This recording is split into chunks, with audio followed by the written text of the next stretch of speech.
following program is brought to you with limited commercial interruption. Today's broadcast is being simulcast in broken English. I'm here to show the world. I'm here to show the world.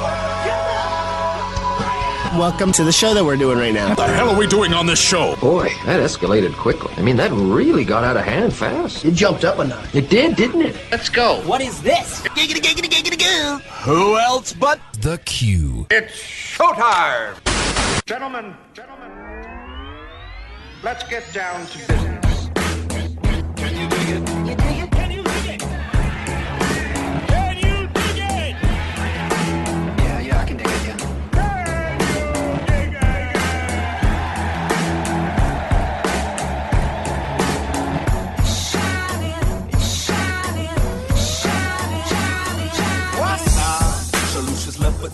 Ladies and gentlemen, welcome to the Q. You're listening to the best pop culture, current events, current affairs show east or west of that Mississippi River, hailing from the great city of St. Louis and worldwide at the QNow.com. I am your host, Mark Bland, joined today by one of our newer guests who has decided to come back. He was so enthralled and loved so much of what he had to say to you guys and the things that happened on this radio program, he just couldn't stay away. First up, please, welcome back to the show, one Mr. Drew Pinson. What's going on, Drew? Yo, 105.3, make some noise. That's right, 105.3, 1280 AM, KYRO is the radio station you're listening to right now. And we also have another guest on this wonderful Saturday on this show that is of all shows, the thing that you guys all liked to listen to.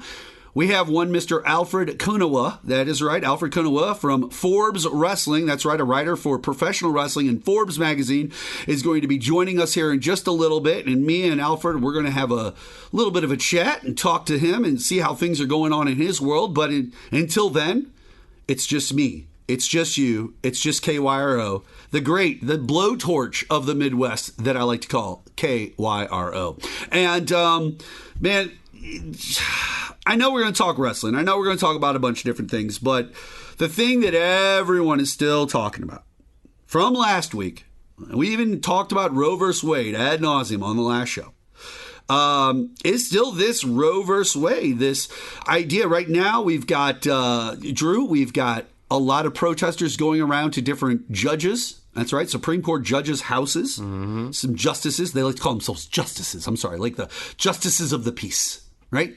Justices. And they're going around, my body, my choice. They're writing things on the chalk. It's really making certain people angry. They're calling the police because somebody wrote in chalk on the ground in front of their house. How dare they? How dare they? They use chalk. And I get it. You know, people don't want to be bothered at their house. I don't care if you're a Supreme Court justice or Drew or me or anybody else. Like, I understand that. I'm not knocking people for like being like, hey, get out of here. Just leave me alone. I'm just trying to do my thing. At the same point, when you are dealing with a topic similar to the Michael Brown. Remember when there was the people that were protesting and they were going down, and then there was the George Floyd situation. We had the famous Hamburglar and her husband that came out with the guns to point it at everybody, but they were on their way to protest in front of judges' houses too. When you're talking about very hot button topics such as racism with the Michael Brown or the George Floyd situation, or in this case, abortion, Roe versus Wade, right? They always tell you there's topics you just don't talk about in public. Don't discuss abortion. Don't talk about religion. Don't discuss like hot button issues. They just don't do it. Like, these are things people just don't. And if this was a religious issue about taking God out of every single school in America, the word God out of everything, out of every single, that would be just as a hot button as this is. And there would be tons of people, just Republicans in this case and conservatives, going to people's houses, probably jumping into diesel trucks, driving around cities for hours on end, telling them how they're from Canada or the United States, but they're going to change the way Canada's life is going to be over the next 12 years or whatever. Like, just stupid things like that. I understand. But then we have on the backside of this, Drew, one of my favorite things. And let me preface this. Let me give you a little heads up. Moderate Democrat Joe Manchin. Do you know who Joe Manchin is? Yes. All right. Moderate Democrat Senator Joe Manchin told reporters this past Wednesday he would not vote to fill the cloture to end a filibuster for a bill that would codify Roe versus Wade. So the guy who keeps claiming to be the moderate, who keeps claiming to be the I pull from both sides guy, right? now is dealing with one of the easiest hot button issues to deal with as a moderate, right? I'm a moderate. And as a moderate, I am pro-choice. Now, I have my reasons for that, and I also have my background and detailed information that I can give anyone at any time to explain why I go pro-choice. And I try to explain to every single person out there, ladies and gentlemen, just because a person is pro-choice does not mean, like your Facebook memes tell you, that he or she, either one, is pro-death. It just means that they would rather you choose life over death. But if death is something that happens in the situation, there won't be scarlet lettering any of these individuals anytime soon. Like, there is no attempt to go after. This is a really weird situation going on right now. Senator Chuck Schumer brought a floor vote on codifying abortion rights into federal law, knowing it would fail, but saying he wanted to put Republicans on record as opposing abortion rights. Fair enough. Manchin voted against the abortion bill in February, and did pro-choice moderate GOP Senators Susan Collins and Lisa Murkowski and Collins had submitted their own abortion rights bill that was more narrowly tailored, but Schumer chose not to bring it in for a vote. The new urgency in a push comes after a Supreme Court leak shows a draft opinion that would overturn Roe versus Wade. Okay, so this is all being held up and forced and clotured because of a filibuster. The same filibuster they've been talking about getting rid of for now the last 6 to 10 months straight. Like this, the filibuster discussion has been going on and on. Should we keep it? Should we get rid of it? Republicans love the filibuster when it benefits them. They hate the filibuster when it doesn't benefit them. Democrats could care less either way. Honestly, they're really more into looking at the actual laws and what's going to be applied to the people and the citizens of the United States. It's not so much about putting on the Don't Tread Me shirt, beating their chest, and telling everybody how cool they are. So in this case, we have a bill that was an attempt to codify Roe versus Wade.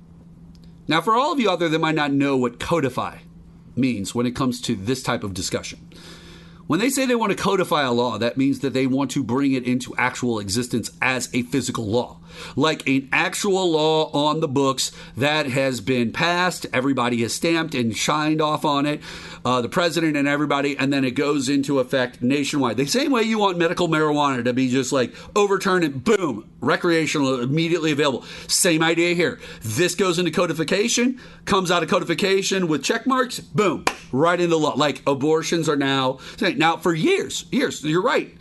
The laws have not been codified at all.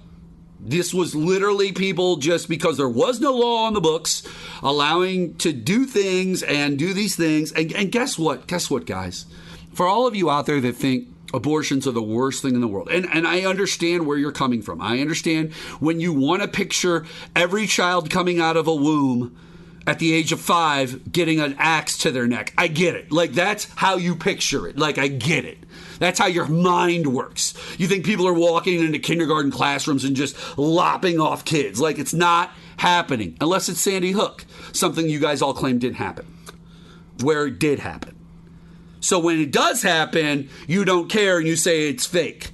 When it's not happening at all, you create it in your mind as exactly how these things are going down, right? She had the baby, but waited 5 years and then decided to take it out with a 22. Like, no, that's not how abortion works.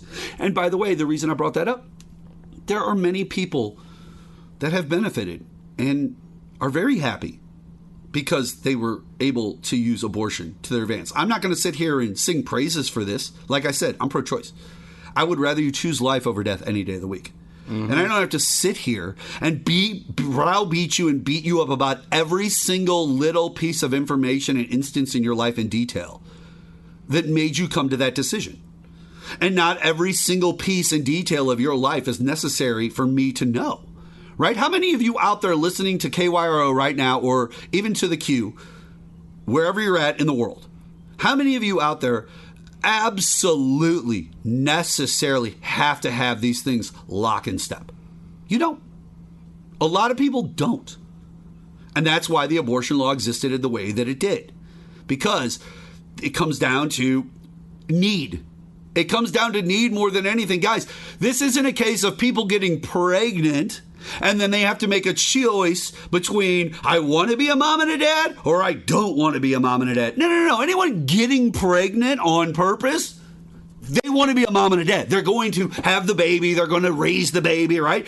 Drew's mom and dad. Drew, you're alive, right? Today? Yes, sir. Right now, you're talking to me? I'm here. We are at the studio? Uh-huh. We are discussing. Yes. You are alive? Yes. Okay, so your parents did not kill you? I don't think so. At all? Nope. And they chose to have you too, right? Yes. Oh, wow, look at that. Look at how that works, guys. I'm here also, Drew. Ask me the same questions, I'll give you the exact same answers. My point being, if people are pregnant because they want to be pregnant, they're not the ones making this. No one's got a gun to a pregnant person's head, so stop thinking it that way. It's not every couple in America that automatically gets pregnant now is going to receive something in the mail that says, do you want an abortion? Check yes or check no. Right, Send it back. Right. This is not like some high school or elementary school note passing game right here. Like, this is literally people's real lives. So anyone who's going in for an abortion, I would assume has obviously thought it through, has a reasoning for why they went to this place in the first place, because these places aren't the closest or easiest to find in every single city. Sometimes you got to go over the border into another state sometimes, depending on the way your state handles things. Like, it's not an easy thing. You got to travel, you got to move, you got to do things. So these people are making these jumps and moves in life specifically because they have reason for it.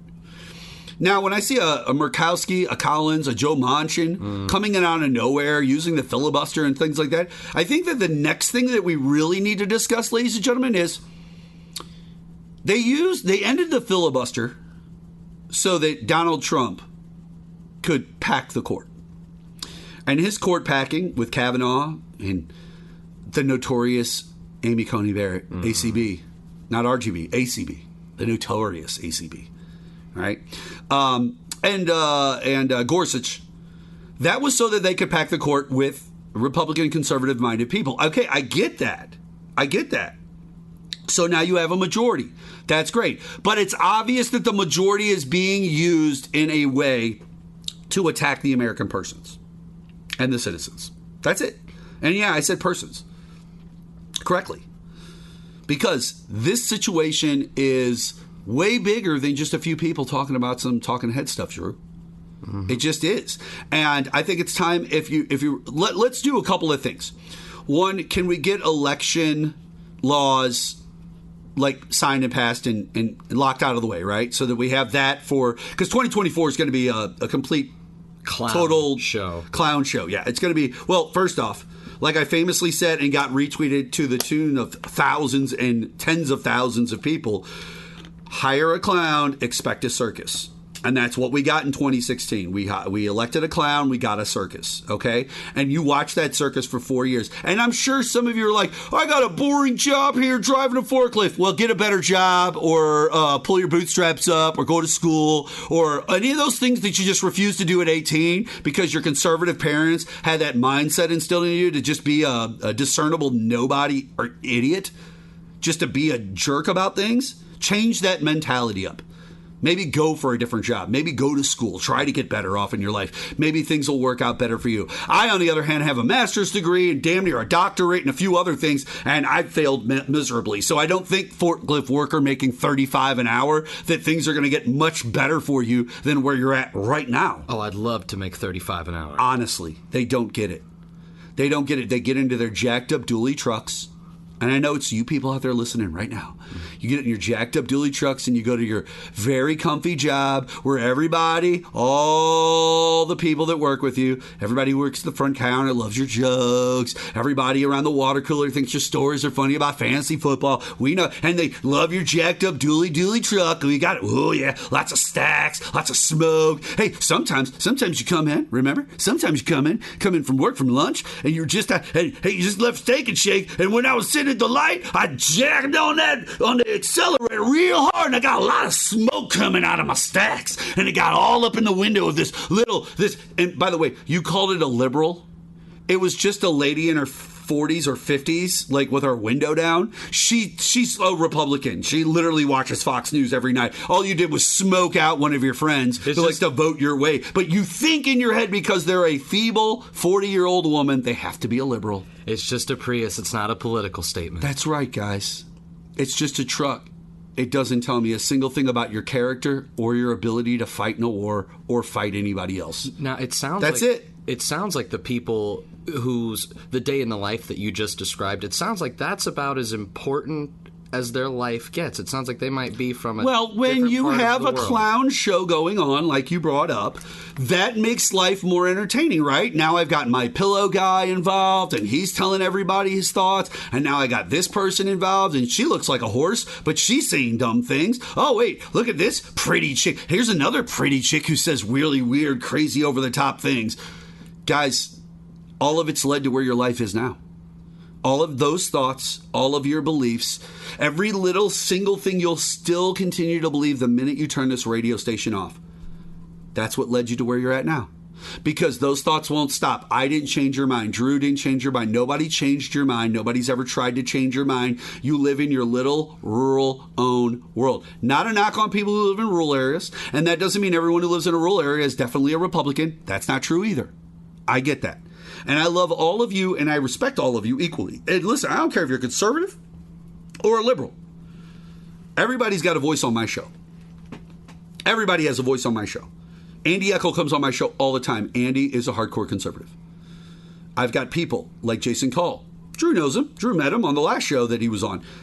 Jason Call, very, very hardcore liberal. Like, it kind of goes back and forth. Dan Walsh, former pro wrestler and friend of mine. He's not a former pro wrestler, just pro wrestler and a former co-host of mine here on the Q. He was a military Marine. Very conservative. But a little bit more modern in his stance is the way that he viewed things. He was very open-minded to liberals and their ideas. He was very open-minded to the other sides. That's why me and Dan got along so well. This is what I'm trying to explain to you. Okay, here's what we're going to do. We're going to take a quick break here on the Q. When we come back, more with myself as well as our friend Drew Pinson. Make sure you check out newsradiokyro.com during this break. We'll be back right after this.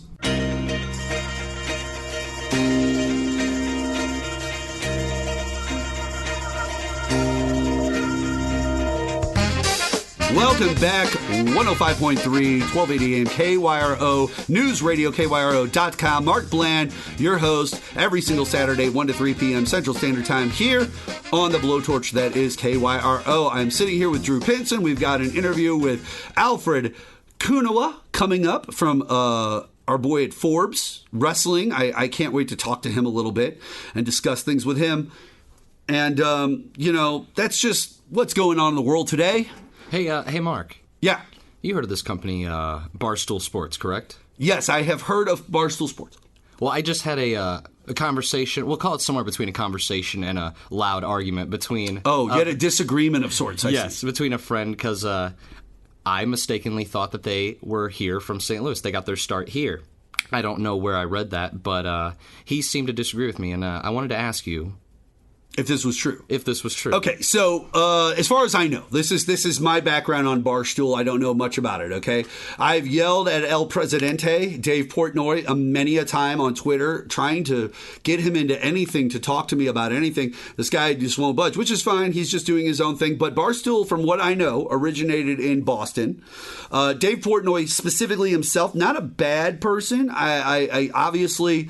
This is an individual who created his entire persona and the ability to build his brand, to build Barstool, off the idea of illegally breaking into Boston Bruins hockey games and getting escorted out.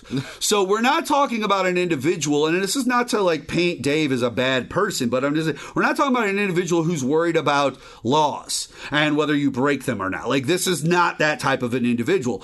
Off of that popularity, he did it with other sporting event and venues, eventually got popular enough to where he was able to start his own thing. People were like, I just love this guy. I got a big mustache and I love him. And it's like, yeah, cool. And then from there, Barstool Sports starts out of Boston. It eventually obviously grabs on in New York, LA, Chicago, a bunch of different places. And now you have what we have today.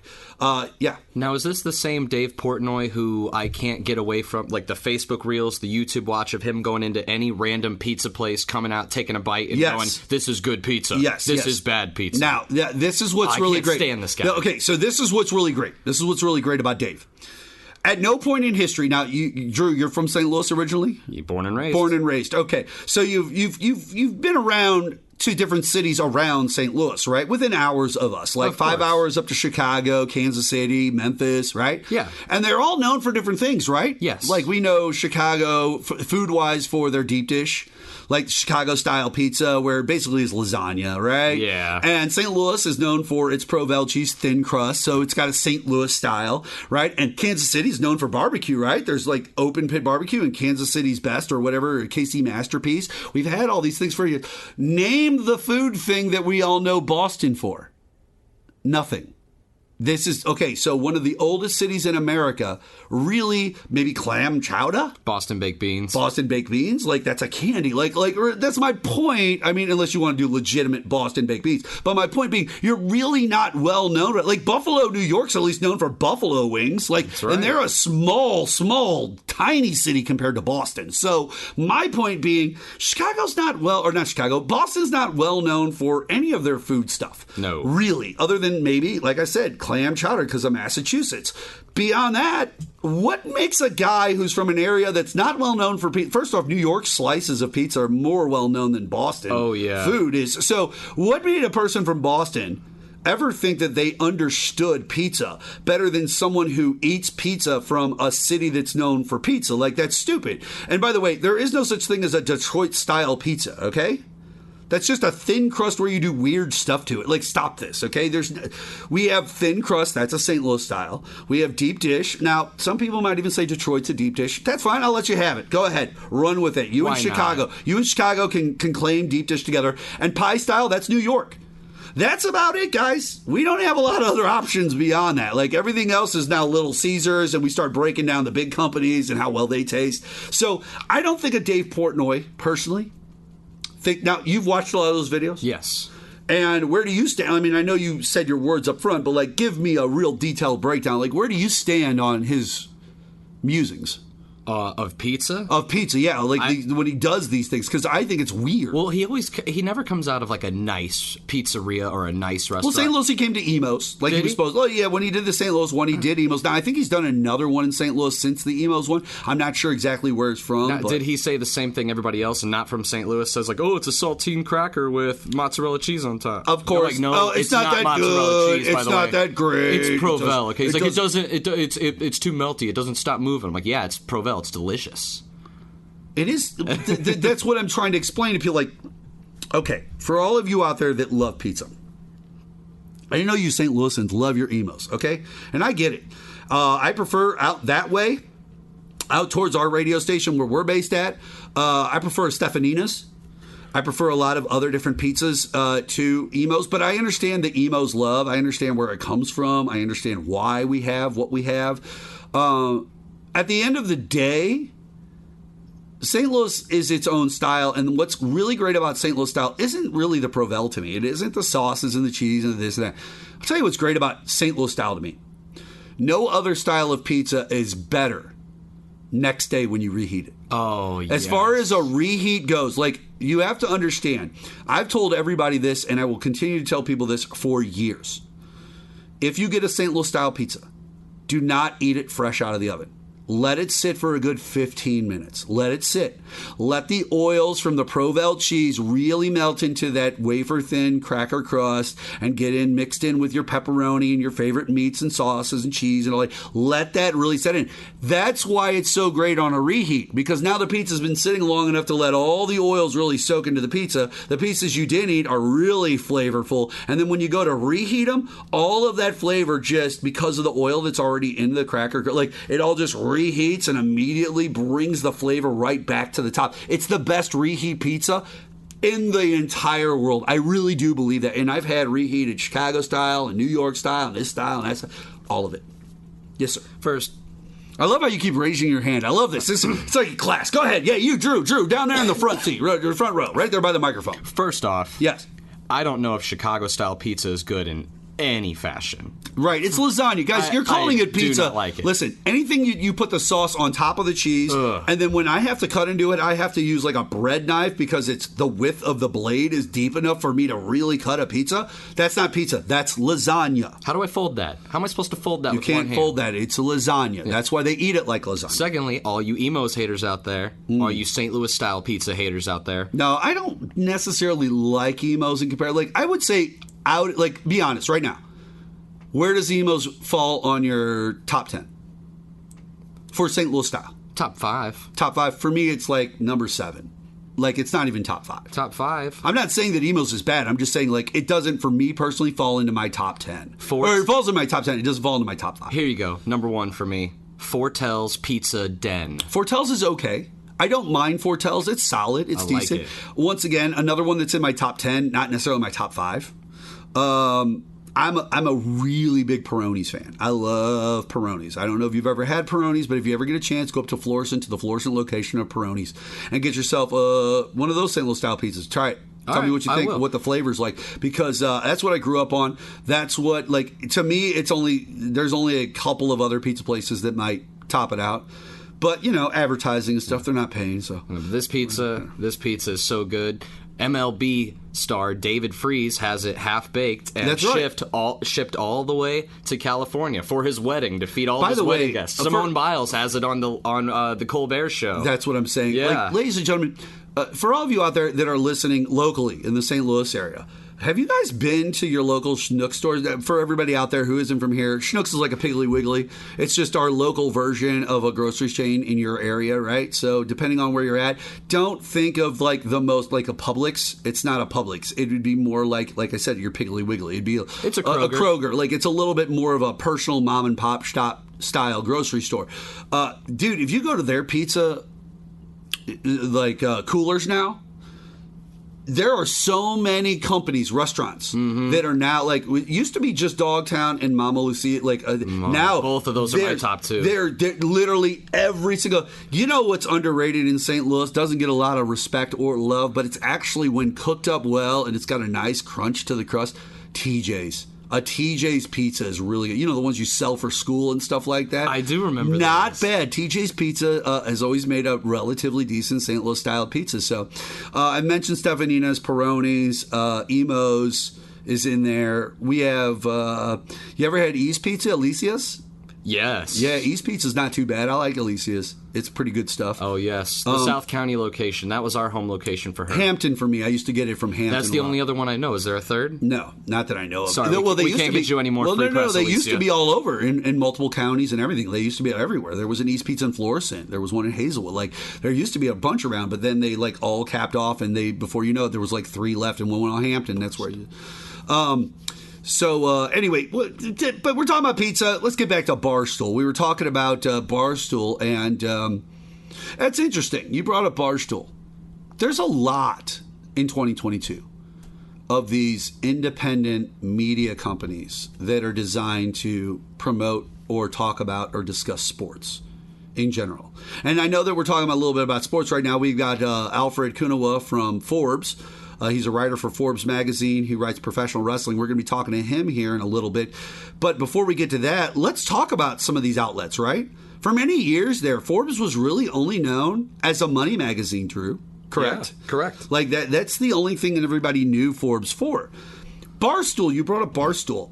Barstool's very popular in the sports world. Like, now I think Forbes has kind of branched out, right? They're not so much just about money and who's on the top 500 richest people in the world list. Like, now Forbes has got a sports section, and they have a this section and a that section. So they've started to branch out because of companies like a Barstool. You have to branch out in print media nowadays. And we talk a lot of pro wrestling. Like, in pro wrestling, how many dirt sheets are there?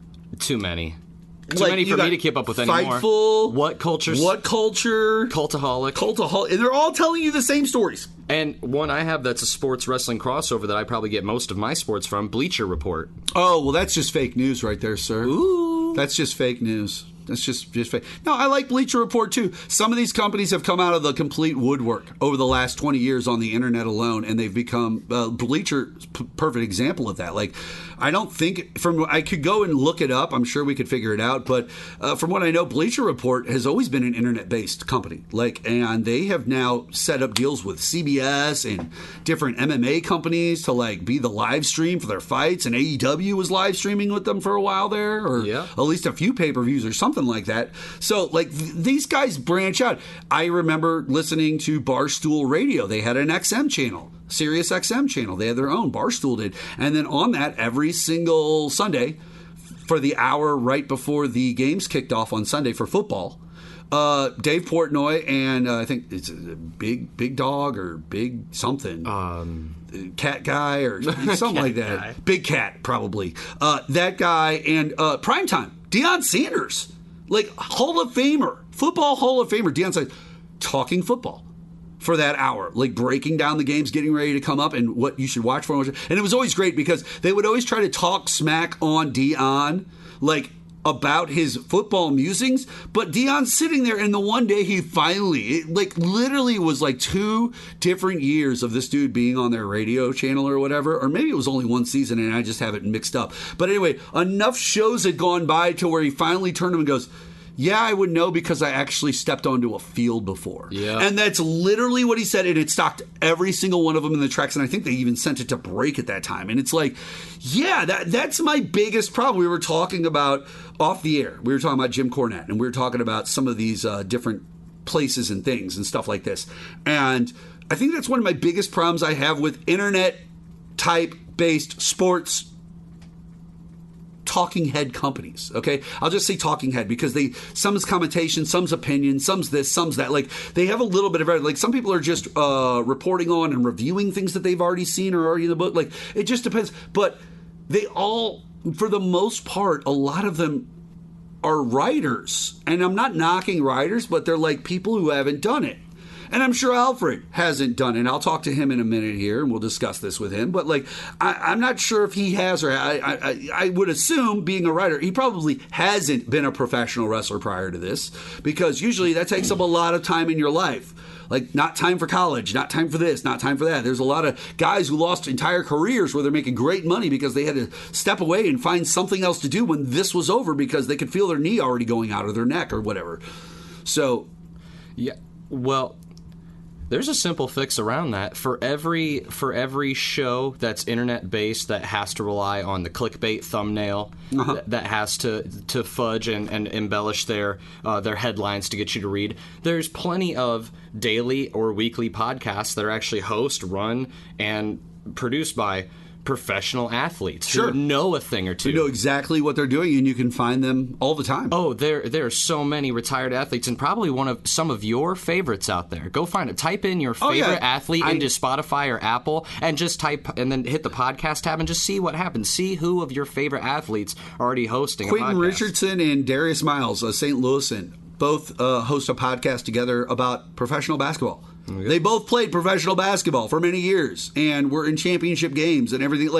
Why would you not want that on? Okay, ladies and gentlemen, enough of this. We're going to talk to our friend Alfred Konuwa from Forbes. He is a wrestling and professional wrestling writer and journalist for Forbes magazine. We'll be back on KYRO with myself and our friend Alfred Konuwa right after this. We'll be back with Drew in just a bit. You and you and you. I hate your friends and they hate me too. I'm through. This that hot girl bummer anthem, turn it up and throw a tantrum. This that hot girl bummer anthem, turn it up. Ladies and gentlemen, welcome back to the Q. Mark Bland, your host right now, as usual, here on 105.3, 1280 AM KYRO.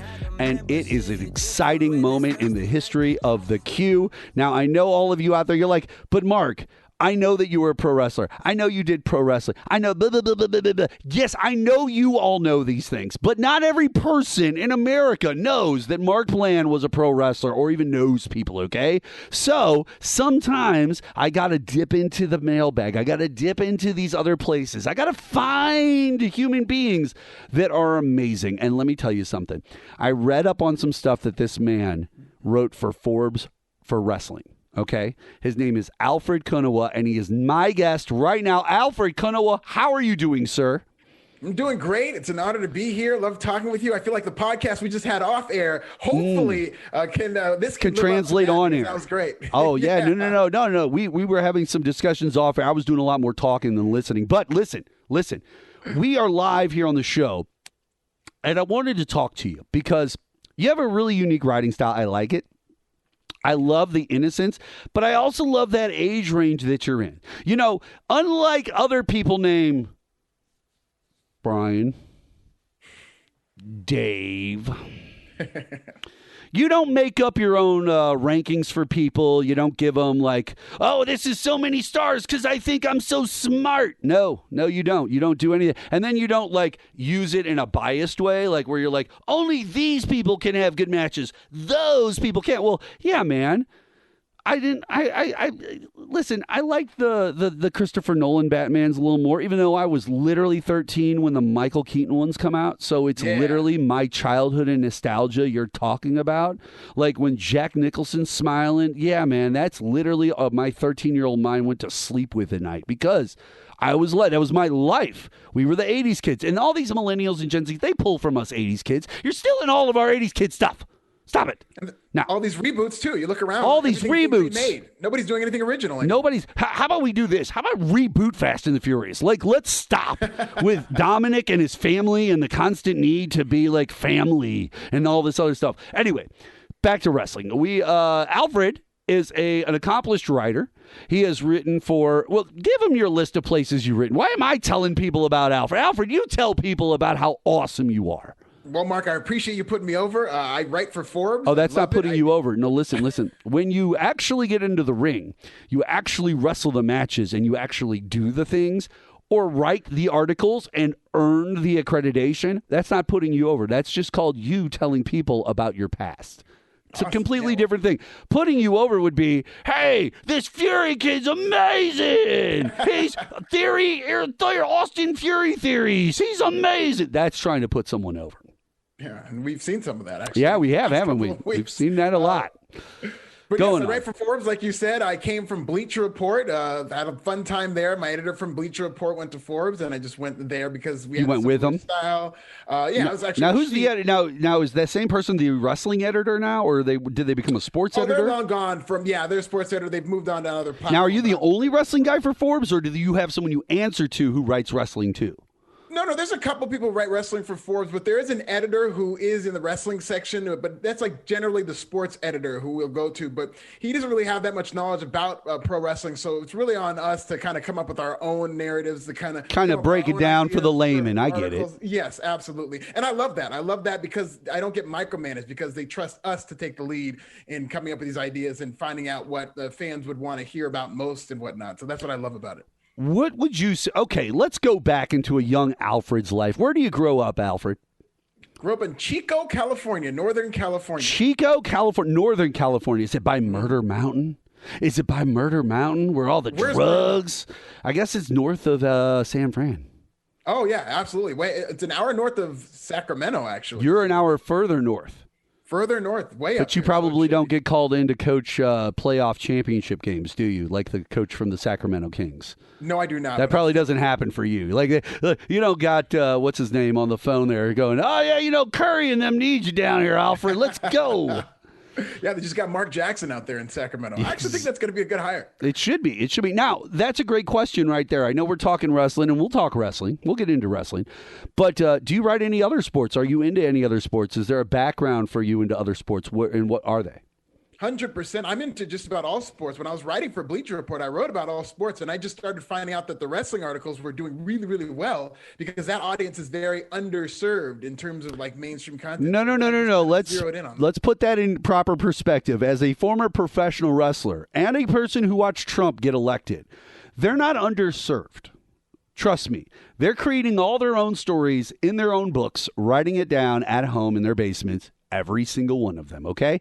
They're not underserved. They have 15 Alfred Konuwa articles ready to roll right now. All you got to do is find the right person, and they'll give them to you.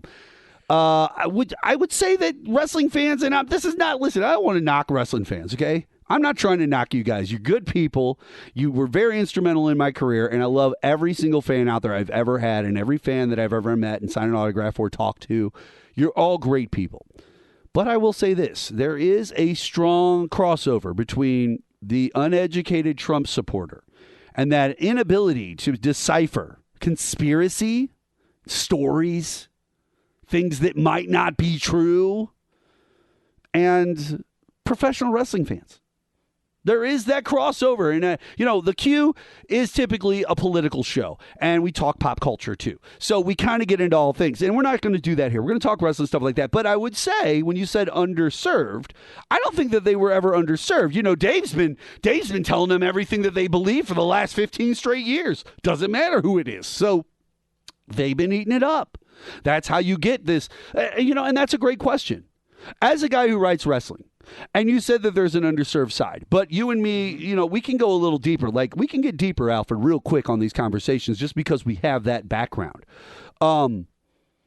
There's an argument that the AEW fan base and people who like that style of indie wrestling on the indie side, that it caters to that AEW side. There's toxicity in those fan bases. Like, those are toxic individuals, like the way that they talk to people, how they handle themselves, the way they come off. And I will be the first to say I found that to be potentially true in the locker rooms amongst some of those wrestlers. Not all. Trust me, I've got a lot of people that are good people, bad people, and I know I'm not an angel, and I know that people have their own thoughts about me, so I know that I probably have my own fair share of people that are detractors too, and that's fine. I'm detractors of other people too. At the same point, I don't try to stop anyone's career or hurt anybody, and they don't try to stop mine or hurt me, so that's fine. We're moving on, but I see it too there. What do you think? Do you think that there's some truth to that? Do you think that it's all baloney? Where do you stand?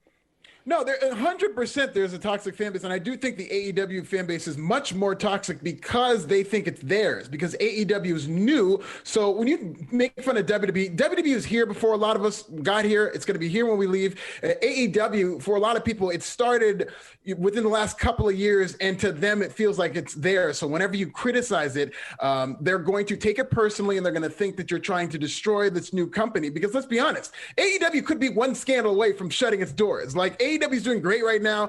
And so if there's a sexual harassment scandal, if there's something horrible that happens with AEW, that we've seen some of these scandals happen at WWE, and they just shrugged it off because they've got that infrastructure. Well, let's put it this way. We all thought that NJPW was this clear-cut, clean spot, this, that, and the other. And over the last 2 weeks, we've gotten some notes that have come out about NJPW over the years. And remember, NJPW was that organization that had a friendship with Vince for many years, and then they worked with these people over here, and the old heads all knew each other, and that was like a place in Japan you really wanted to go and work, and this, that, and the other. Now I got all these notes coming out. And I'm not trying to knock anybody, but yeah, it seems like that kind of stuff could be the notes that we get out of an AEW locker room at some point.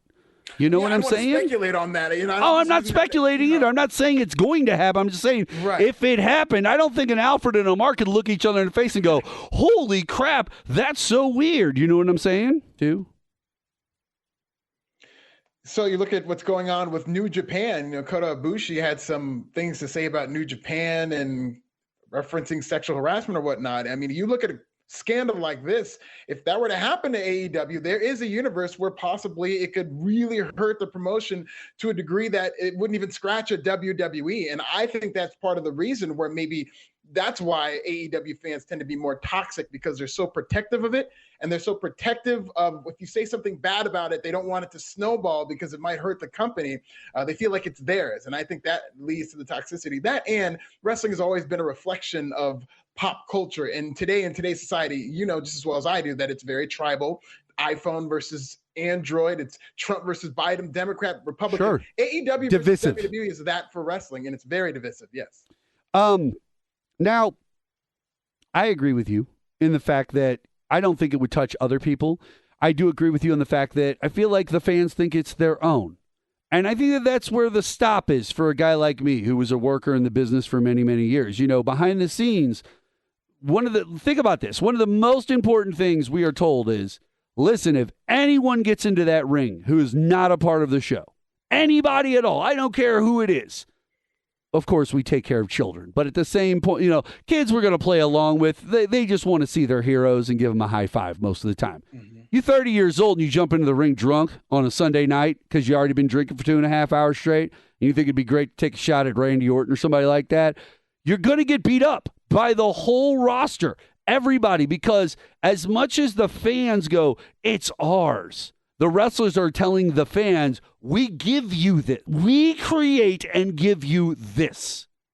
You don't create it and come here and put it on. No. At my house in my city, and at her house in her city, and his house in that city, we all create and then bring this together here for you. You buy tickets. It's kind of like the idea of who's going to yell at George Lucas for writing Jar Jar Binks into Star Wars when it's his world. You bought into it. From day one, every movie directed, every story told, his story, his people, his players. That's who he wants there. And I think that that's where the problem lies in for these fans of this toxic culture, is because they think, oh, I have a say in this. Oh, I have, because I bought a ticket, because I'm a fan of so-and-so, because Alfred Konuwa had a great article about blah, blah, blah, and I want to go.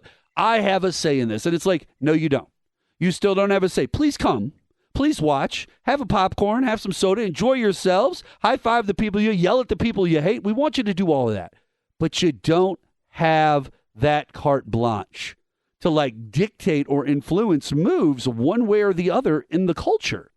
It's just not. And I find that that's so weird that AEW pops up. Now, don't get me wrong. We saw rumblings of this as they were formulating AEW and those pay-per-views, all in, all out, all together, in each other's business, all the different pay-per-views they had, all of that, right? We saw it sort of formulate, but it wasn't until it became AEW Direct.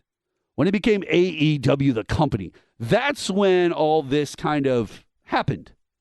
And now it's like a whirlwind of vitriol and toxicity on social media constantly and in public and when you're talking to people. And I just don't get it, Alfred. And I was just hoping that a guy who, like yourself, does this 24/7, thinks it, breathes it, lives it, writes it, doesn't try to create fake five-star matches and stuff like that with your own award shows and stuff. Like someone who's legit. How you view these things. That's where I was trying to come from. Yeah, I just view it as an extension of what Twitter is, because I completely agree with what you were saying in terms of it being toxic and divisive and whatnot. And on Twitter, and maybe online, maybe it's online. It's the online component. It's the social media gives you that access and that entitlement. I think it's bred a lot of entitlement where people have this access to talk to their favorite wrestlers, to mention things like that, and they feel entitled to having these wild opinions, also because they're anonymous. They're sitting behind a keyboard, and a lot of this is a reflection of how they feel. I have a very strict rule on Twitter. I love Twitter. Okay, a lot of people look at Twitter and they see it as divisive. I do too. I like Twitter. Yeah, but I see myself more as a dealer than an addict. It's a very addictive platform where people are going to reply and they're going to quote tweet and they're going to jump in all these arguments. And I think that breeds a toxicity when you kind of get lost in it and start taking things personally on Twitter.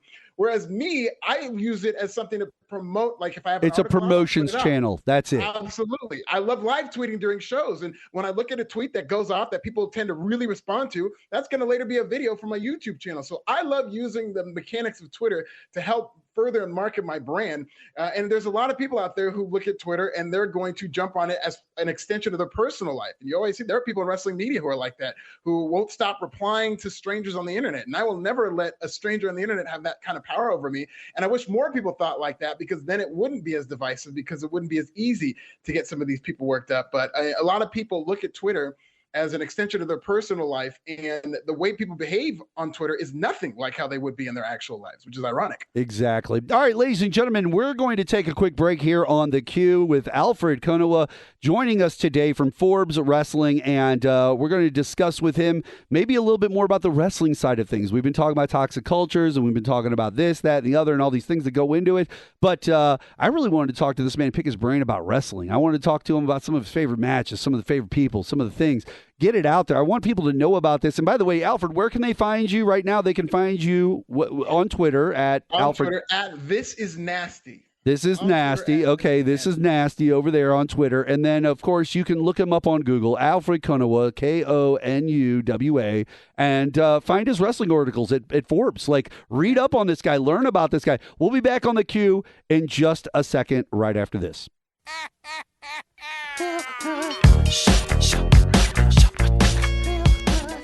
Welcome back to the Q, 105.3, 1280 and KYRO. Mark Bland, your host, the Q. Today, joined by none other than Alfred Konuwa, a writer for wrestling with Forbes magazine. Hey, you know, Alfred, I didn't get a chance to ask you in that last segment. Was journalism what you went to school for? Did you get into journalism primarily, and then this fell into your lap, or how does that work? How do you become a wrestling writer for Forbes? Yeah, not at all. And I don't even really, even though I have broken stories, I really don't consider myself like a classic journalist. I always consider myself more of a columnist where I have opinion where I'll write a column. Sure. And then that has kind of led to more and more people getting to know me. And then I now have people who will send me stuff in terms of legit breaking news story and whatnot. So I like doing that. And also wrestling journalists have always weirded me out. So I don't want to be lumped into that. They should weird you out. I was talking trash on Dave Meltzer for a reason. Like, I'm not against Dave. I don't think Dave's a bad person. And I personally don't know Dave like that. I've known Dave since the early days. And back then, in the late 90s, when I was first coming up in the business, Dave was just a fanboy everybody knew about. Like, they all knew that Dave was a huge wrestling fan and he was trying to put this and that, the other. Now they look at him as some kind of, like, person who writes for WWE and gets hired by AEW or WC. It's like, Bischoff says he doesn't hire him. WWE never did really anything with him. This person, like, nobody's doing anything with it. And I'm not trying to slam the guy. I'm just like, why are you looking at that, someone like that and not an Alfred as like the go-to wrestling person? Because I feel like you probably get just as much inside dirt and information as anything Dave ever gets. Yeah, I mean, I get a good amount. I would say Dave's been around forever, and he maybe he's got a different Rolodex. And that is what he does. He does put out wrestling news, and in this wacky world of ours, he is, like it or not, the number one de facto he is guy exactly. in wrestling. And but I have my qualms with Dave Meltzer as well. As much as I do know that he has some degree of credibility in terms of his journalism, I do have qualms about the 5-star system and the. Well, how about the fact that you've never bumped in a ring, Dave? Yeah. You've never taken a clothesline. Like, you literally don't know how it feels to talk about the things you claim to be so well, like, executioner of. Your journalism, your writing's great. But where's the other side? Who cares? Forget Dave Meltzer. I don't care about Dave Meltzer. Listen, let's move on. So when do you get the shot with Forbes? When do you get the writing shot? Or when does this start to become something? Like you said, your editor moved over to a different paper. Right. And then from there, you started writing more in wrestling? You said it was, like, underserved. Yeah.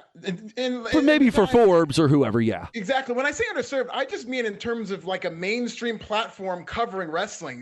There's always the times where in order to get your wrestling news, me coming up, I would have to go on dirt sheets. I would have to go kind of like on a back end dirt sheet with people who specifically talk about wrestling. Oh, Alfred, let's dip into that memory bank. Let's dip into that memory. Who is your favorite go-to wrestling dirt sheet growing up? Like, think of seventh grade Alfred looking for some wrestling info. The internet is right there at his fingertips. Where's he going? Who's he going to? ProWrestling.com. ProWrestling. Oh, you went to ProWrestling.com, not .net? No, not .net. It was .com. Because I knew the guy from .net. I didn't know the Jason guy. Powell. Right? Yeah, I know Powell. I didn't know the guy from .com. Or anybody from .com. I don't even know who runs it. I just remember in 7th grade, I had this friend, Tony Tamburini, and he would always know what was going to happen. And he would always know, Shawn Michaels is going to come back and win the title. And it would happen. And then I started saying, why? How the hell does he always know this? And then he told me, well, I read the dirt sheets and they kind of report on what's going on. And so it was very a pivotal moment in my life of watching wrestling, because I might have just kind of at that age gotten out of wrestling and kind of been bored, like, okay, I get it. It's whatever. But being armed with that tool of being able to look at it from that backstage type, I think really got me into it on a different level, to where now you're seeing how the storylines are developing and who's being considered for this, that, and the other. And you're reading about the backstage drama and how people, quote unquote, really are. And, a lot of it's visual, and sometimes they're just throwing stuff out there just to do it, especially around that time. But that is a different way of me looking at the wrestling business that I think caused me to fall in love with it in a new, whole different way. Yeah, watch your mouth there. Don't try to be cussing up here, man. You're trying to get me fired from my show. My gosh. Oh my goodness. No, you're fine. You're fine. Not a bad. That's a more harmless word. Just a little warning for you there. A little heads up for you so you know what's going on. Hey, no, you're good. Listen. So I'm a big pro wrestling fan myself, right? I've got my nostalgia. I know where I came from, and you obviously are helping formulate and create the nostalgia right now for some young Alfred out there, some young mind who loves wrestling in 7th grade himself. He's going and finding your articles. He's finding the dirt sheets that he likes. He's figuring all these things out. And one of the places he can go is to your YouTube channel, where you put out a video each week. And people can search that out, Alfred Konuwa, I'm sure, on YouTube, and they can find your YouTube channel. But Wrestling Bits. What's that again? Pro Wrestling Bits. Pro Wrestling Bits. That's almost, hey, when we were coming up in the business, one of the dirt sheets that actually was more accurate than not, and a lot of the wrestlers knew this, but we never talked about it to the fans. And I don't mind, it's defunct now, but there was one called Pro Wrestling by the Numbers many, many years ago. And for some reason, we don't know how, we don't know who, we're not sure who ran it or whatever, the person was very accurate. Like, a pro wrestler is pretty good at, once they find out the storyline and knowing a little bit about the backgrounds and the histories of the individuals in a match, they can pretty much dictate where the match is going to go and tell you right off the top of their head without even like, those two wrestlers don't even have to be near them. I could just bring the story to a wrestler, tell them the pieces, and then they'll just go, oh, yeah, Shawn Michaels is going to win with a super kick and blah, blah, blah. This is going to happen, and then that's going to happen. Obviously, this is going to happen because so-and-so and so. Like, it runs on. And the Pro Wrestling by the Numbers person was like that. Like, they knew exactly who was going to win things, and we were like, how? Like, how do you know that? Because even we didn't call that one, right? They were in the middle of this, everything's live on Monday Night Fight, and everything had to be, like, really, really guarded and stuff. And this guy would nail it all the time. And it's like, he's got to have an inside connection of some sort. We just had no clue. But I got sources. You got your YouTube channel. What is your number one story right now? What did you just put out? Let's talk about what's going on. I just this morning put out a video about Roman Reigns because there's a lot being made of his comments from New Jersey this past weekend, which I think got blown out of proportion. What were the comments? What were the comments? Yeah, he went on afterwards in the house show and he said that he's going on to a new phase in his life. Okay. And he's going to potentially never come back to New Jersey again, which people just went crazy that Roman New Reigns Jersey or New Jersey? Wrestling? New Jersey or wrestling? He did say he might never be back in New Jersey again. He was specifically talking about Trenton, New Jersey, but he also said he's going into a new phase in his career, which suggested he was going to be leaving wrestling. And now there's reports coming out that Roman Reigns does not advertise for live events or TV past June 24th. And there's other reports saying, no, he's going to be back. But there is a consensus that Roman Reigns at some point will take some type of hiatus. And most people think it's going to be for Hollywood. So I kind of break that down. And, I think that's a really dumb decision. Like, don't get me wrong. Okay, couple of things here. Let's break this down, Alfred, right? Yeah. You know any DC superheroes that look exactly like Roman Reigns that basically scream, we don't need Roman Reigns? Any at all? Well, Anybody off the top of your head that might look exactly like Roman Reigns? He makes 3 appearances in my video, Jason Momoa. There you go. There you go. There you go. And I will say this, if I'm Jason Momoa, I'd actually be nervous about Roman Reigns. He's younger, he'd be cheaper, and he comes with a bigger fan base in terms of a built-in fan base. So Roman Reigns comes with more value than a Jason Momoa. But does he? Because I really do, and I'm not trying to knock anybody or anything, but I feel like Superman, Batman, and even Flash together have a larger physical fan base in the world than WWE has built up for Roman Reigns. Plus, this is Roman Reigns that we had to try to juxt his character 5 different times. Actually, let's be honest. 2 times after the Shield, right? Shield comes, he does great. Then we try to jack his system first when he goes on his first run. Nobody cares. Tried to jack his system twice. Nobody cares. Finally, on the third one, once we added Paul Heyman, which was really the determining factor, Paul was able to get him over that hump and make this whole bloodline thing look the way it looks, and everybody's like, this is other. But I feel like that new thing that he's getting ready to do in his career that we were talking about, Alfred, might be another jack to his character where it fails again. Like, maybe it was just 2 losses, a win, and now another loss. And everybody's like, he's going to Hollywood. And it's like, no, I'm going to stay right here in this locker room and cruise to oblivion. Like, nobody's going to know who I am when I'm done. This character's going to suck even worse than those 3 characters. Like, do you see my point? I understand why they would think Hollywood. I can understand, but I don't think that he's built that Cena level, Rock level, Austin level, shoot, even Orton level, like in certain cases, like credibility to that level that off of the map, people just know you. Like, I'll explain why. There is one thing that all of those other people have to their credit that Roman Reigns does not have. He has not intersected into pop culture so deeply, he became a meme of any sort or used as a meme of any sort. And that's where I think the real problem. Once you get that deep into pop culture, that's when you get that deep into the psyche of Americans and the humans here on the earth. You know what I'm saying? Like, RKO's out of nowhere, right? Or Stone Cold double burden people, or, you know, whatever it is. Like, whatever the meme becomes that's associated with you takes you to that next plateau, that higher plateau. And I don't think he's got that. I think it would be dumb. I'm not saying he's not easy on the eyes. I'm not saying that he wouldn't be a great fodder for, like, some of these movies, right? Like Amy Schumer used John Cena as a good-looking guy as fodder for a movie of hers. Like, I get that. I just don't think that I'm going to take Roman Reigns as an actor seriously. And I don't think the rest of the world will. That's my opinion.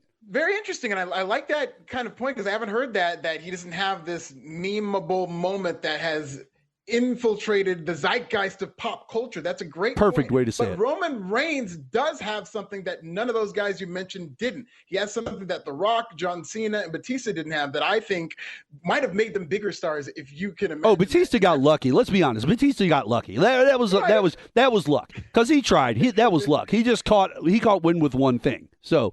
That's fine. And he wrote it. Hey, listen, not a knock on Dave Bautista. One of the earliest meetings I ever had in the wrestling business was behind an alley with him having contacts in, calling himself Leviathan, and me and other people standing there looking at him and he going, hey, you think I'll make it with the E?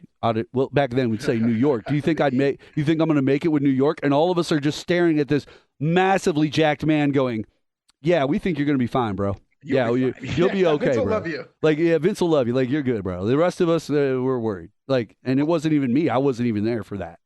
So what Roman has that they don't, that I think is going to work for him, is Nick Khan, who is the president and chief revenue officer of WWE. He's basically gotten carte blanche to really run Isn't it weird how a Nick Khan becomes the name and there's Tony Khan over here? Like, weirdly, even though Nick's been there for many, many years and we've all known about him behind the scenes, I'm just saying, this guy named Tony comes to prominence with the last name Khan. All of a sudden, Nick becomes the guy. Like, we're all talking about Nick Khan now. Like, Khan. We should be. I feel like in front of the camera and on Twitter and whatnot, much is being made about Tony Khan. This Nick Khan is the X Factor, and he's a super agent.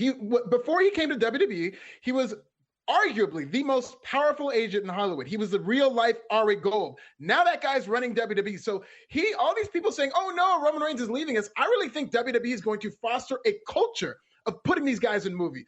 Like they've been. Well, they already had their movie division. Yeah, they have their movie division. So that was to go there. They would have never had a movie division if they were able to just get a Nick Khan.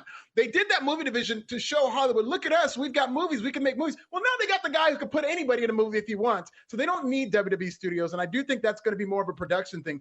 Nick Khan could just snap his fingers and put Roman Reigns in a movie. He could put Becky Lynch in a movie. And I think they're going to have great movie careers because they've got one of the most powerful people in Hollywood putting them in these movies. And I also think Nick Khan is what nobody's talking about when it comes to free agency for AEW and WWE.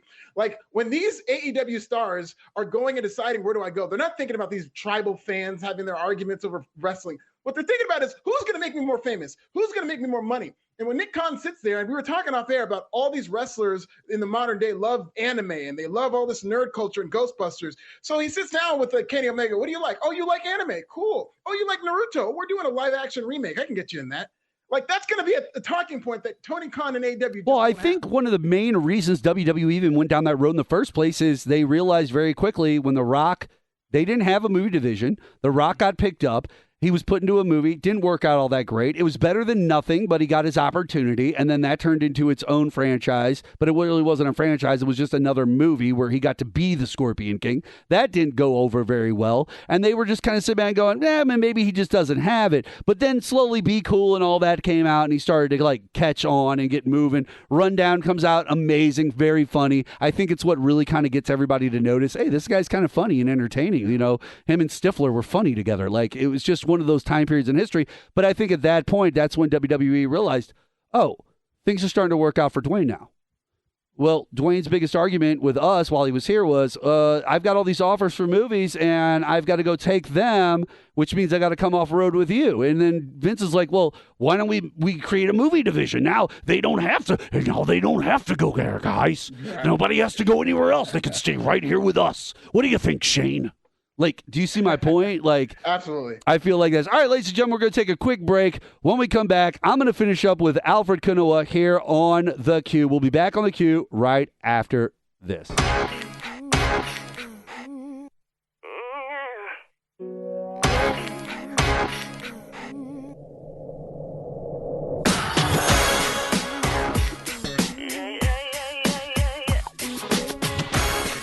Ladies and gentlemen, welcome back to The Q. We are here, our final segment. We're sitting here talking to Alfred Konuwa with Forbes Professional Wrestling. And you guys can go search him up on Google, Konuwa, Alfred Konuwa, and find his articles. Check out Forbes, check out their pro wrestling side of things, as well as read up on some of these fun things like the Hollywood thing that we were just discussing with Roman Reigns, and we got into that. But, you know, Alfred, when people come on The Q, I like to put them through a thing called the hot seat. Now, when I do smaller interviews like this, I don't necessarily put them through the hot seat, but I want to kind of put you through the ringer a little bit, right? You're a pro wrestling fan, a kid who grew up idolizing these individuals you write about now. So let's get into it. 7th, 8th grade Alfred, right? We're talking 12, 13, 14-year-old Alfred. That break right there, right? Who is his favorite wrestler in the world? Who is the guy that he is marking for every single time? By the way, for all of you out there in Radio Land who don't know, marking means geeking out, being excited for. Basically, in professional wrestling, we call them marks because they are the target. They are who we are supposed to get with our story, who we're supposed to fool sometimes with these things. It ain't always fooling, trust me. I got out of that ring a lot of nights holding my head going, that didn't feel, yeah. So, do you see my point? Like, sometimes, who is Alfred geeking on? Who's the guy? Mark is also a name of a tremendous broadcaster, if I can just add that before I answer this question. Say that again? Who's Mark this? Is also the name of a tremendous broadcaster. Oh, he is. Mark is the name of a... Mark. Oh, wait. I think I know where you're going. Are you going to try to tell me that you were the biggest fan in the world of the strongest man in the universe? No, not at that time. He's somebody who I grew to absolutely adore. But no, in '99, that was actually The Rock. I guess what. Let's see. Wait. Let's see. Would '99 be when you're in middle school? Yeah, I'm in middle school around '99. So The Rock is your guy, right? Austin 100%. Rock, 1, 2, 3, 5, 50. And I'm a Shawn Michaels guy. Shawn Michaels is my favorite of all time. Shawn is my favorite of all time. My favorite pro wrestler.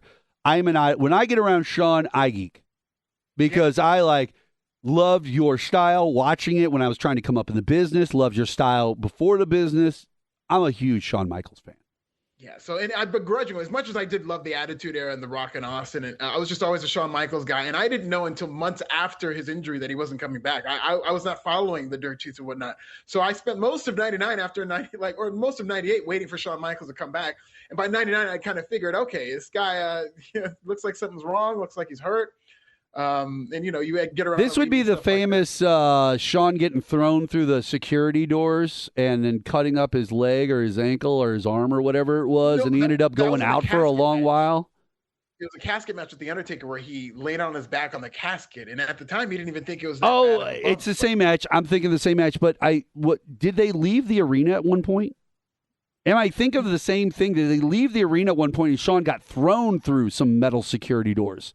And messed his ankle up or something like that. Okay, maybe I've had the wrong match. It's very possible. Yeah. Question number 2, sir. And I love putting you on the spot like this, Alfred. I'm not going to lie to you. You got a big smile. If you guys can't see, you can't see it, but I know this man is smiling ear to ear right now. I am. Listen, if there was one female wrestler in history that you would tag team match up with or take on a date, either way, however you want to look at it, who would it be? Who would it be? Wow, or take on a day. I mean, it could be either. It could be either. You could do this or that. Let's do both. Let's take on let's start with the tag team. Tag team match. I really love Bianca Belair. She's just such a super athlete. She might be like top 5 athletes, man or woman, whoever walked through the doors at WWE, and it would just be fun to see if I could keep up with her, if I could do, like completely platonic, Montez, okay? Just completely platonically, I think it would be a lot of fun to tag with a Bianca Belair. And in terms of going on a date with somebody, that is an interest. Yeah, just a date, not saying anything special happens one way or the other, just a date. Sure. I want to go all time Sister Sherry or Sensational Sherry. Oh, Sensational Sherry. Okay. A lot of people love Queen Liz and whatnot. I like bad girls. I like the you girl like a girl who's bad. Shake your tires if you break up with her. There's always something about that turned me on. I always liked Sensational Sherry, especially when she went to Harlem Heat. I really love that trio, and she was great with Randy Savage. She helped. Again, I'm a Shawn Michaels guy. She helped make his career, and I was always into Sister Sherry. Fair enough. Fair enough. Okay. Now, there have been many a wrestling match across the universe in this world, and I'm sure you've watched your own fair share of New Japan as well as other places around the earth that's got pro wrestling on. You've seen a lot of different matches. If there's one match that sticks out to you over all the other matches, and it doesn't have to be a major big match, it could be a smaller match, it just stuck out for a specific reason. What match was it? Who was in it? And this is specifically in New Japan? No. Just I said you've seen New Japan, you've seen other places on the earth, like you've watched a lot of wrestling is what I'm saying. What match has stuck out? Like what match overall, history of the business, really just caught your eye?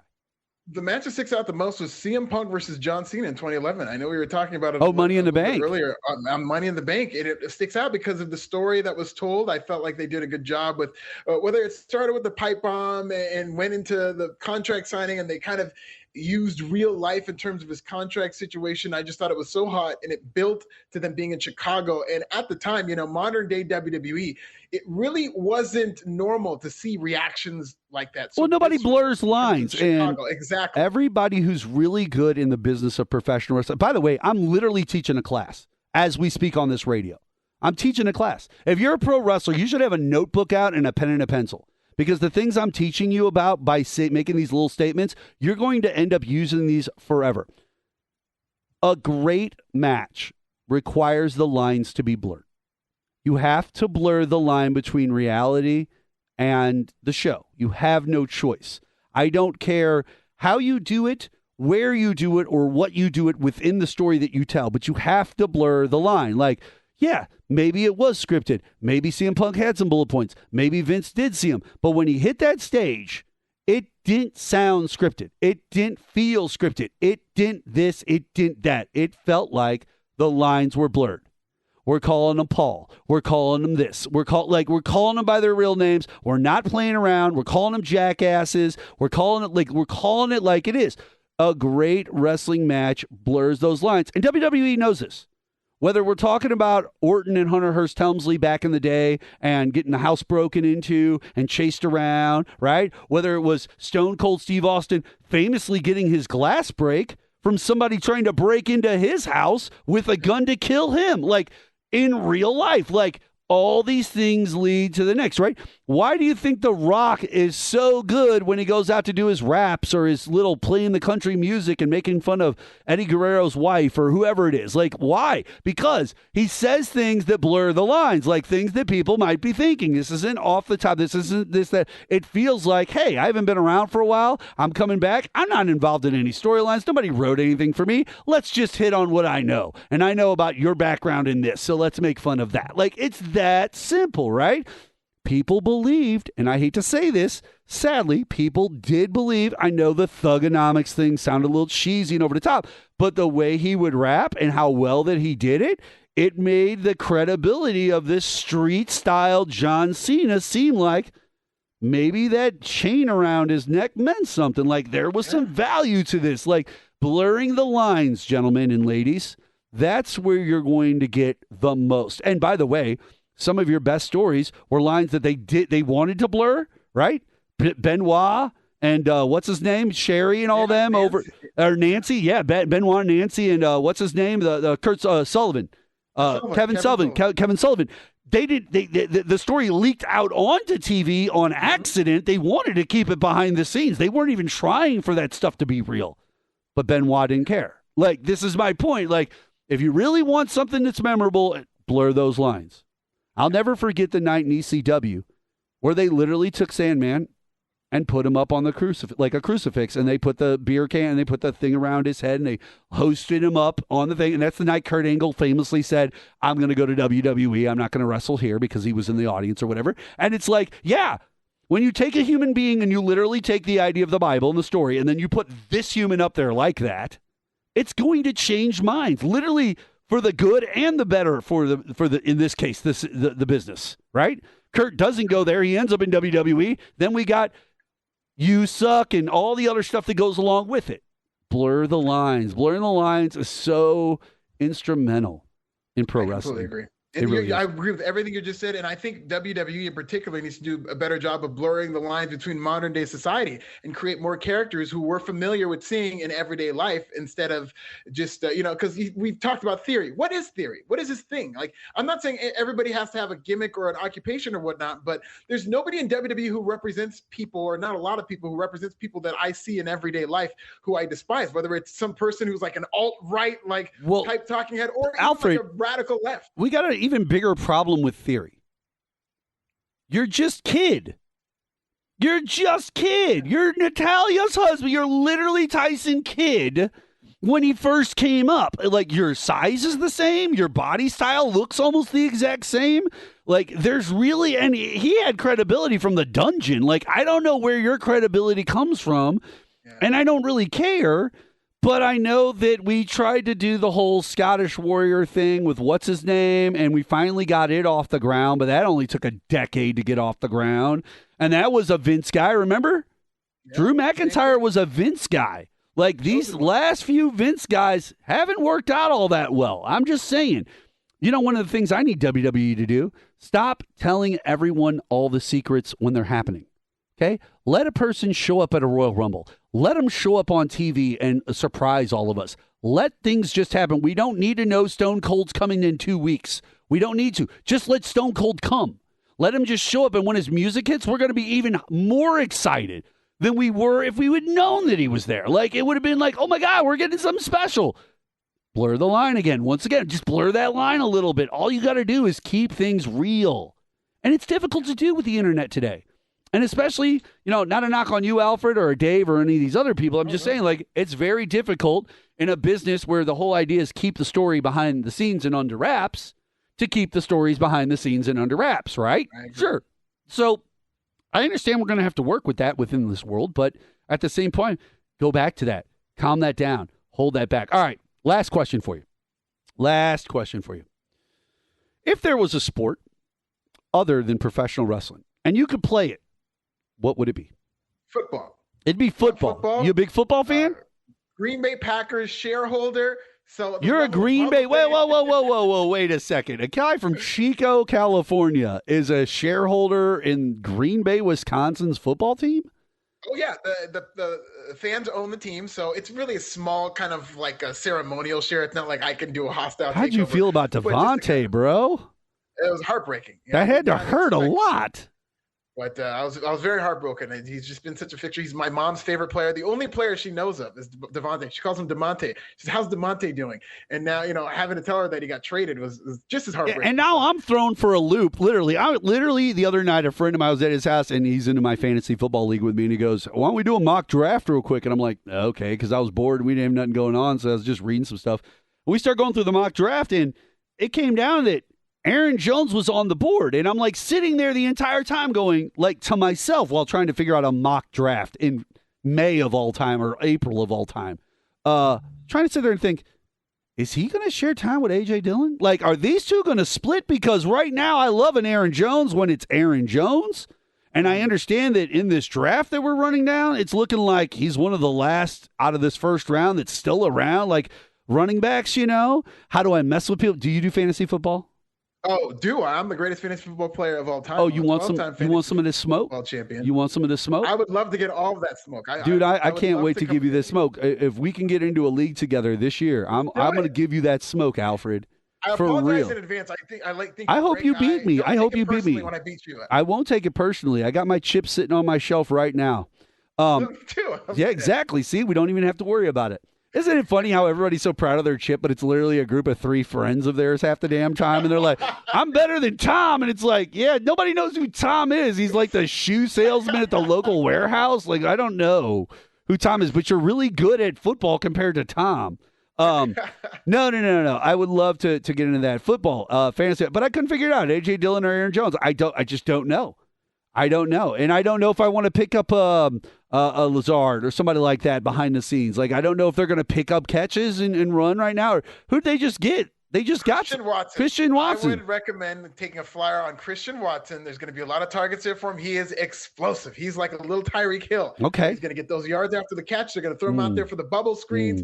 They're going to create plays where he can just kind of get those short hitches and go. And he can also run deep. And there's very hard to overthrow a guy like that. So I think Aaron Rodgers is going to love him. Now, Alfred, I didn't get a chance to talk to you about this much, and it's coming right at the end of your interview, but I own something that's very special to us here on the Q. A lot of people talk about this. They don't have it under their control like I do. So would you like to talk to somebody? Would you be interested? Because you're a journalist, right? Okay, this could be a big story that you're going to break. You ready? Okay, here we go. Hey, what's up, Alfred? And it's me, Hunter Biden's laptop, bro. Oh, I just heard you're in with my boy Marky on this fantasy football stuff, huh? Hell yeah, what's up, Hunter Biden's laptop? That's right, baby. Oh, okay. Listen, I'm snorting coke over here, and I just wanted to let you know, when I heard that you were in on Mark, he's a punk. He can't win at no damn fantasy football. I knew about Carter. Listen, I want to know, between me and you, DeAndre Hopkins, is this worth a pickup for this fantasy football season? If you're anybody other than me, sure, yeah. Tell Mark to pick up DeAndre Hopkins. I don't think it would be a good idea, but if he's going to be my opponent, yes. I mean, he's only got like 12 targets on that team to use. I feel like, And he's going to miss 6 games due to getting some performance-enhancing drug things. I'm sure you would know nothing about drugs, huh? First off, number one, don't you ever disrespect me like that. I have snorted with Vlad, right? Yep. I've been to the Ukraine and done it off of hookers' butts. Like, listen, you don't even understand the places I've been, bro. And that's not even counting Hunter's basement. Like, I've been in some scary places. Hey, listen, I'm one of the most famous people in the world. You think WWE wants some of this? Hunter Biden's laptop?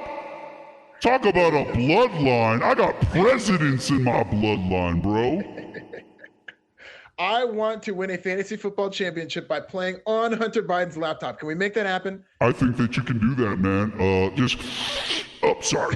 Just had to do another one of those. Okay, all right, Alfred, I'll talk to you later. No DeAndre Hopkins. Mark, you got to do DeAndre. Jesus, this guy every single time. Alfred Konuwa, ladies and gentlemen, our guest here on the Q today. I want to first thank him so much for being on the show. Thank you for talking to me about a little pro wrestling, a little sports, a little this, a little that. You're an awesome guy. I definitely want to have you on to talk more sports, not just pro wrestling. Let's talk some sports next time, man. I'd like to get in on some, maybe when we get closer to fantasy time, right? When we get closer to mid to later summer, we start talking about some of these picks, how these things are opening up. We can get on there and talk about that, all that. First things first, check out Alfred, ladies and gentlemen, at Alfred Konuwa on Google. Go search it up, Konuwa, Konuwa, Alfred Konuwa, Forbes professional wrestling writer. He is a great journalist, and we really appreciate you being on the show. Make sure you check out, what's the name of that YouTube channel again? One more time. Pro Wrestling Bits on YouTube. Pro Wrestling Bits. Make sure you guys check out that. And without any further ado, we're going to take a quick break here on the Q. And when we come back, more with Mark. We'll be back after this on the show.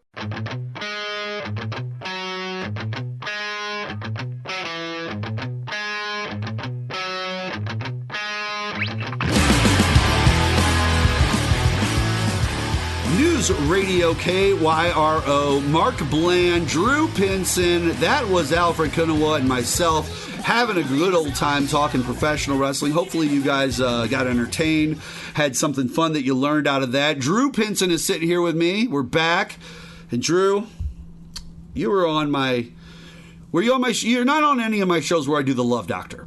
But do you think that you could be a love doctor? Do you think that you have enough ability and background in relationships to give what you would consider accurate and somewhat commentated opinionation on a person's relationship situation and what they should do and how they should handle it. This is a great question for you. With my own personal history? Yes. In regards to your personal history, do you feel that you have the expertise to pull off a commentation moment? Short answer, maybe. Long answer, I know how people should treat people. So I think I can start from there. Okay, well, let's start with this. You ready for this? Now, I'm going to have to...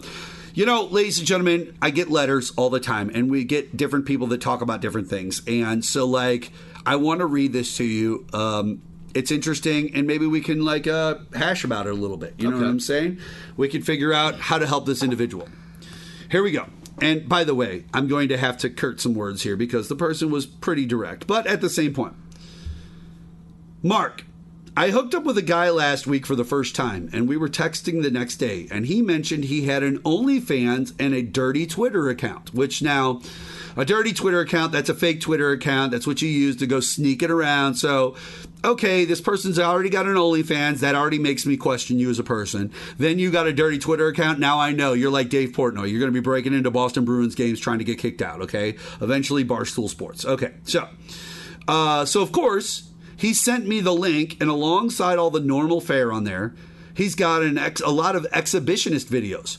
One with him and his ass out in public at a restroom with the caption, "Come F me," at the car dealership. Another video of him walking along a public park's boardwalk with his butt and penis out. And then there's a video of him jerking off onto the welcome mat of his entryway for all of his neighborhood to possibly see where he lives. Okay.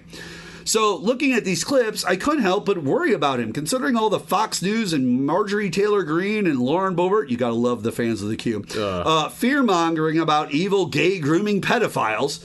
Not to mention, what if some kid did unintentionally get exposed to one of his exhibitionist moments live in public?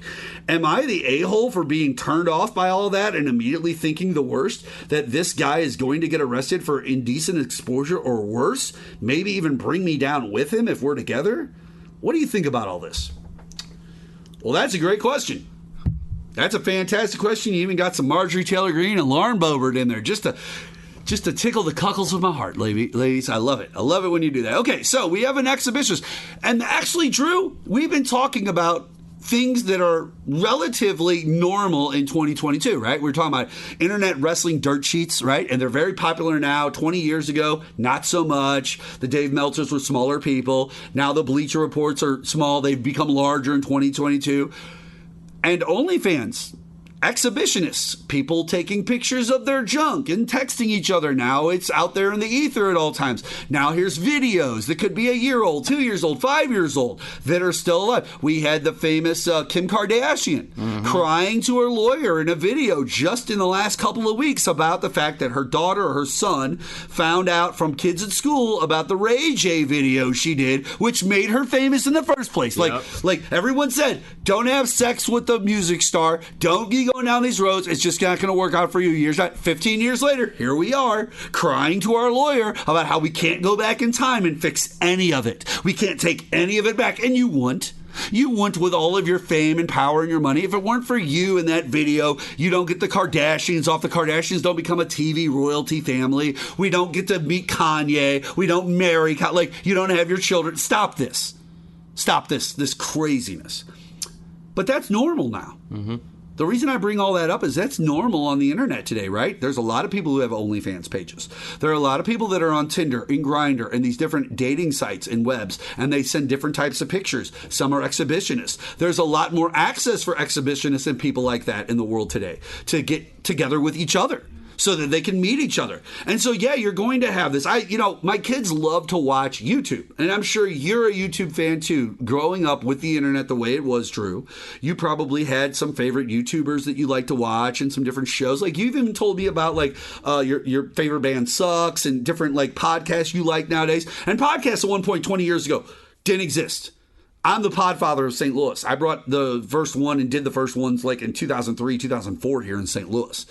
There might be other that can claim it, but I can go back and physically show evidence on hard drives that are time-stamped and dated. Like, you can't beat out this information, is what I'm saying. Is like, these things were at one point nothing, and now they're something really, really big. And I think that the world of dating is going to have to deal with that. And the fact that there are pictures that this person took a picture of somebody else and then sent it to somebody else specifically because they were trying to break up the relationship or whatever. And it's easy to do now with these cell phones to take pictures and videos really quickly and right off the bat, send them to anyone, anywhere, anytime. So, like, this person is dealing with an aspect of our culture that's very normal now. And I'm sorry that I had to go through that long spiel to get to where we're at, but it was necessary because I want people to understand it's who we are today. This is what we are. We have OnlyFans pages. There are people that are walking around hanging with their asses out in public at places. It could be indecent exposure. You could get arrested. You could end up on the pedophile registry. Correct? Correct. I know people, literally know a person who went and peed in a park. Yep. Literally drunk one night on his way home, walking home, peed in a park, got the cops called on him by someone whose doorway couldn't have even possibly really seen. They just saw this person dip into a small park that was a part of the community, like right there with the houses around it, you know what I'm saying? And it was like, like one swing set, a slide type park, right? Small park. Dips in behind a tree to use the restroom. Before you know it, he's arrested. He's now on the sex offenders registry list for peeing in a pub. And like, it's not some good friend of mine. It's not somebody I hang out with. I just know this person. And it's a story from the past that is reverberated for 15 plus years in my mind. And so that makes so many aspects of the rest of your life so difficult when you're on that list. The reason I wanted to preface all this first before you spoke was because you're a young guy who grew up with the internet. Like I said, you probably have favorite YouTubers. You probably understand this world that I'm talking about. And this thing specifically that this girl said, you probably got it on lock and key because you've dated a lot of people with social media and their past and they're this and they're that. And so you have to deal with these things, right? You run into this person. Hey, they're really great here. You get online. Oh, my God. You're seeing what pages they liked and who they're friends with. And you're like, this is a train wreck waiting to happen. Like, I don't even want to touch it. Very typical nowadays. How do you traverse that world, and do you have any ideas of what you could say to this person? I traverse that world very lightly. You try to take everything you find out about somebody via their social media, somewhere in their internet presence. You try to take all of that with a grain of salt. Because if you go find their trophy from running track, that's not their entire personality. If you go, oh, they like this specific news outlet that I think is kind of whack job nutcases, I don't know if I even want to go through that. It makes it a lot hard because you can find so many red flags all at once. And so dating in this digital age is a little... there's a lot of hindrances in there. If you're, and I think that's what she's hitting on. This is a hindrance. I don't want to get in trouble. Well, I will hop in and I will say... For this young lady, I'll say, if this is a lifestyle that you do not want to live, but it seems like a big major part, even a major source of income for this young man, that's okay. Cut ties. There's plenty of other fish in the sea. If that's not something you're comfortable with, don't go and try to make it fit. Don't square peg this round hole. Okay. That's fine. So now, and I know, we're saying give the guy a chance, or were we saying just step away from a situation like this and find a different situation that might be a lot less of a problem? I have walked away from a relationship because they lived their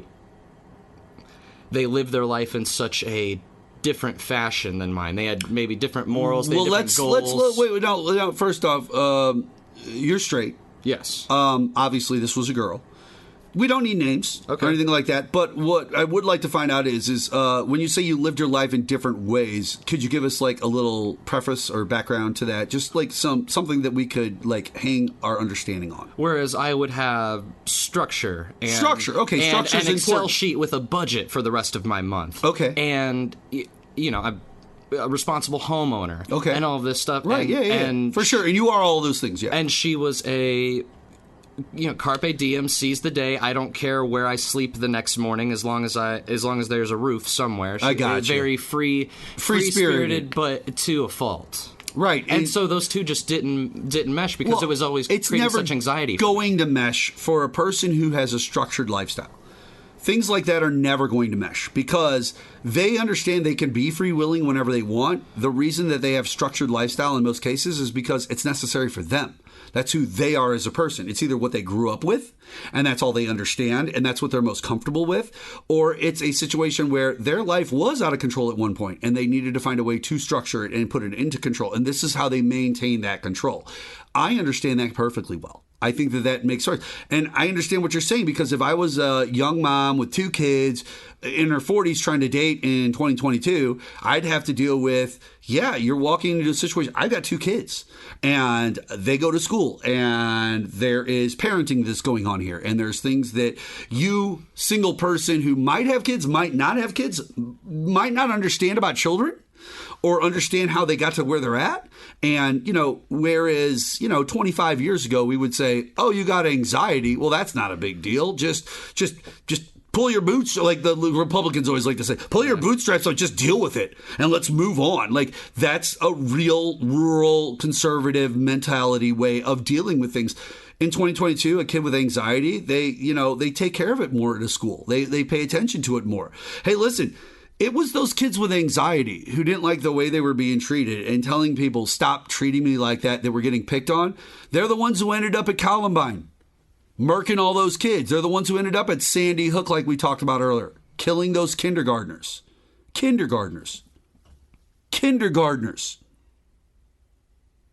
Not seniors in high school like Parkland. Kindergartners. 5-year-old kids who would never get a chance to kiss their first girl or boy. They would never get a chance to go to their first prom, ever, or go on their first date. Get married, have a bouquet of flowers handed to them. Take family pictures with grandma and grandpa right before they go. Like, they'll never get that chance again. And they had hindrances on these individuals as and I'm not defending the gunman. I'm just saying, like, in this case, like, there were signs. A lot of these documentaries point out there were signs and people ignored them because at that time in history, ignoring these signs was okay. The system failed that man who shot all of those young kids. The system failed him. When I was in school, if you were on antidepressants, which I was not, if you were on antidepressants, if you're on anti-anxieties, if you're on antipsychotics, you didn't tell anybody. That was a secret medication. Oh, you kept it to yourself. That was a secret medication you took in the morning so you weren't the freaking loon at school. Yeah. Nowadays, it's like, no, you're on Vyvanse? Oh, that's cool. I'm on this. You're on this. I'm on this. How'd that work for you? It's such an open conversation. When I was a kid, being a kid with ADHD in school, I was the crazy kid. They looked at me as the crazy kid. What people didn't understand in the 80s about ADHD, well, first off, obviously, they understood that there was medicines that could help. They just didn't realize that we're giving the kids meth straight up, and we shouldn't do that. Methylphenidate. So there's that. Also, nowadays, if you have ADHD, they take it a lot more seriously. Yes. There's a lot more support there and things that can happen. I was on methylphenidate or some form of Ritalin, Concerta, whatever ADHD medication we're going to talk about from the ages of 5 to 18. And I started tapering off in college. And it was day and night. When I look back and see the days that I didn't take it versus the days I did take it, sure, there is no reason that is essentially diet meth. Okay, now the you question, were so focused. Were you helped? Did it help you? My grades and my perception from other people, like, oh, he's if you not look that back crazy. On those days, the way you felt, the way you looked, do you think that it helped you? Did it calm you down and make you a little bit more focused and easier to deal with? Yes. If I didn't take it, I would be the school outcast that nobody wanted to talk to. All right, because I'm too much. That's the point. The point is that they were just focusing on the fact is, will it help? And I understand that. And listen, I'll be the first to tell you, any ADHD kid will tell you up front, anytime, like, ask somebody who's in high school or older who's had ADHD. Okay, I tell you to ask him in high school or it's a freshman year or 14 years old and on, right? The 13-year-old, the 10-year-old, they're not going to be able to give you the answer I'm trying to get for you. But ask the 14, 15, 16-year-old. If they have ADHD and they've been on it for a long period of time, any type of medicine, they'll literally tell you to your face, oh, yes, it helped me, or no, it did not. Like, they know whether it was working for them or not. Like, they know how they felt. They know how things changed. Well, okay, ladies and gentlemen, I wish I wish I could tell you that I have more time. But darn it, Drew, we just don't have any more time today. And I don't even think we helped that poor girl. I think I told her to just walk on. Like, find something else, a different situation that was better for her. That is, you're clearly not comfortable in such an not exploitive, exhibitionist sexual situation. So don't put yourself in there. Go find a nice guy who wants to do it with the lights off under the covers. Like Drew. Fair enough. All right, ladies and gentlemen, that's going to do it for us here on this episode of The Q. First off, I want to thank Alfred Konuwa of Forbes, the journalist who writes wrestling for Forbes. Thank you so much for being on our show here on KYRO today. Drew Pinson, thank you once again for joining me on these airwaves and being a part of The Q, and I'm sure we're going to have you in again. So thank you very much. Thank you, sir. No problem at all. And by the way, check out theqnow.com, old episodes, new episodes, and everything in between. That's going to do it for us on this episode of The Q. We will see you guys next time on the show. But if you close your eyes, does it all